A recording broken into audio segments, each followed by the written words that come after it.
السلام عليكم ورحمة الله وبركاته. كم جرتن لقيت فتوتك إنك خير الآن. الحمد لله فارو الله تنرى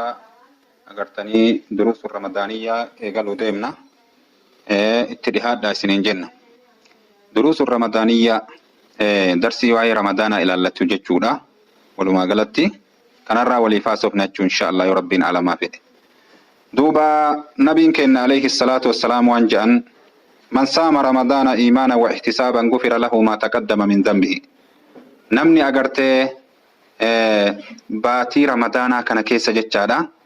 نبي كنا من صام رمضان جي نمني أغرتي باتي رمضان كان صومني صومني كو واجبا إساك أمنو حالة إنجتشو صومني كوني واجبا أمني فردي دركم ربين أغرتي بوسجد أمني أكا كان نمتشي صومني namni akka kanaan soomane jechaadha. Akkasuma ajri isaallee rabbitu naa kenna jedhee ka agartee akka kanatti rabbi irratti herregatee soomane ghufira lahu ma taqaddama min dhanbihi ja'a nabiin kenna alayhi salatu wassalam. Dilii isaatirraa waan inni carraaqee asiin duratti dabarse rabbiin guddaan subhaanahu wa ta'ala isaaf araaramaa jedhe. Rabbiin guddaan isaaf araaramaa jedhe. Mee yaa obboleewwan keenya tokko tokko keessaniin cufti keessanuu agartanii duyda duuba deebi'aati cubbuu dalaydan laalame mee duyda duuba deebi'a namu herrega of herrega mee ilaala bifa kanaan jechu mee namu of herrege haa ilaalu jechu akkasitti malee beekuun danda'an homa ganna tokko keessatti dalayne cubburraa yoo ka keessa deebinee ilaallu taate waan tokko lama hommaan ji'a tokko waan tokko lama hasibu anfusakum qabla an tuhasabu osoma agartanii rabbiin nama nirreeyne mee lubbuu teennat deebinee ofii ufaa herreeynu mee ufaa ilaallu yaa obboleewwan keenya cubbuu xiqqoo miti immoo soomanni baatii takkatti ati soomantu akkasuma agartee herreeyni ati rabbi irratti herregattee rabbitu agartanii ka guyyaa qiyaamaadhaa galata naa galcheetti ati agartee ka soomantu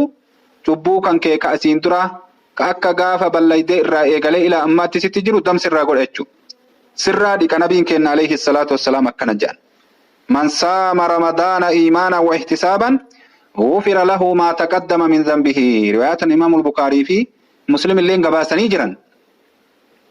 كنافو ربين قدان سبحانه وتعالى ورجبو إساني أغرتني أك ربين بربادوت أغرتيكا صومناني أغرتيكا جبو إساني لكتر ربين نها قرؤ جنة كانت آن سودان حديث براك يستت نبين كنا عليه الصلاة والسلام للسائم فرحتان جي نما صومنوف قمتشو لما تجرى أجأ نبين كنا عليه الصلاة والسلام gammachuun takka ta yeroo agartanii ka soommana oolee dheebotaa oolee beelawaa oolee yeroo azaanni baye agartee ka timira isaatii fi bishaan isaatii fi sambusaa fi shorbaa fi biddeenaa fi agartee waan adda addaa irratti yeroo fure inni gammadu suni gammachuu addunyaati. Gammachuun takka immoo inda liqaa'i rabbihi subhaanahu wa ta'ala yawma alqiyaamati guyyaa qiyaamaadhaa yeroo rabbii isaatii wal qunnamee rabbiin galata warra soommanee soomma agartee ka galchu yeroo saniin keessatti gammada. Yeroo saniin keessatti gammadaa jedhe gammachuun addunyaadhaa gabaabduudha yaa obboleewwan keenya mee namuu yeroo beelawee beela isaa agartee fure akka itti gammadu agartanii tuni gammachuu laaftuudha. Guyyaa qiyaamaadhaa yeroo agartee akka nama kahrabaan qabee akka nama agartanii elektirikni qabeetitti namni cufti dhaabbatee agartee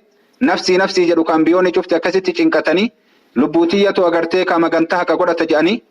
dhaabbannaa aduutii fi dheebuutii fi ka adda addaatiin hurkaan namarraa bahu kun agartee dachii keessa gasseenee ol deebi'ee kaan jilba gahee kaan mul'ii gahee kaan afaan gahee akkasii hagoogusan guyyaa cinqiidhaa ka akkasii saniin keessatti yeroo rabbiin guddaan subhaanahu wa ta'ala warra soommanaa keessaa yaamee dheebuu baasu ka agartee hulaa dheebuu baaftuu baaburrayyaan hulaa jedhamtu agartee achitti rabbiin ol naqu guyyaa san gammada jechaadha gabrichi rabbii subhaanahu wa ta'ala.